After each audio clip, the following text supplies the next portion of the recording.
Hey guys, it's Matt. And today's Mentorship Monday. So today we got a question from Craig from Cincinnati, Ohio.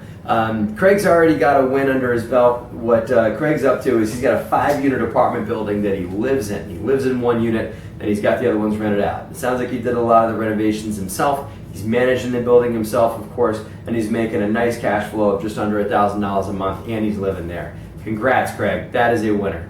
So the question is, so now what, right? So what do I do now? So Craig's looking to buy another building of around that size in 2017.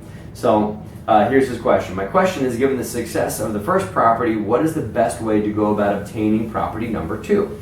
Home equity line of credit, seller financing, go back to the bank for another loan, etc.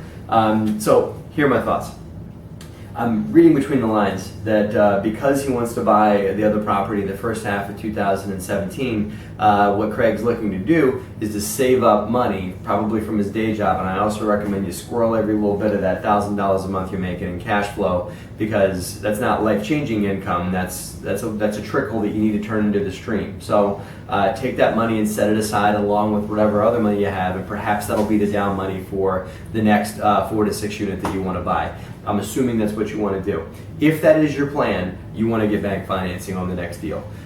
Because bank financing is, just right now, money is so cheap, you're not going to get a better interest rate on locked on a home equity line, or definitely not from seller financing. We'll talk about those two. Home equity line you don't want to do, or if you're not saving up equity. If you don't have the equity, you don't have the cash, and this goes to other people too, home equity lines is the second best option. A, because you have to pay interest on it, and B, because the rates fluctuate. Everybody knows rates are going to go up in the next couple of years, so the rates on that home equity line are going to increase over time.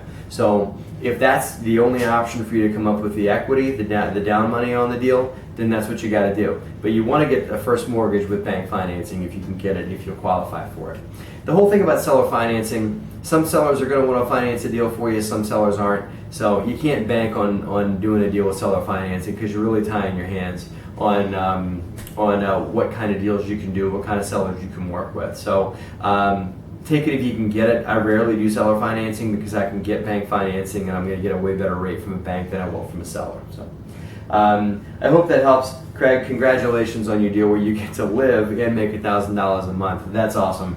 I'll say, if you qualified for financing on that deal, you should be able to qualify for it on the next deal too. Perhaps approach that same bank for the next purchase. So that's it, guys. Remember, helpme@DeRosaGroup.com. Helpme@DeRosaGroup.com is the email address. Fire over a line and ask us a brief question. Tell us where you're at in the real estate business and ask a question, and we'll put it up here on the air perhaps, and give you a little shout out too and everything, like we did for our friend Craig here from Cincinnati, Ohio. Have a great week, guys. If you want to ask anything to myself or to Craig, ask some questions down below, get a little conversation going. Thanks, and have a very profitable and great week.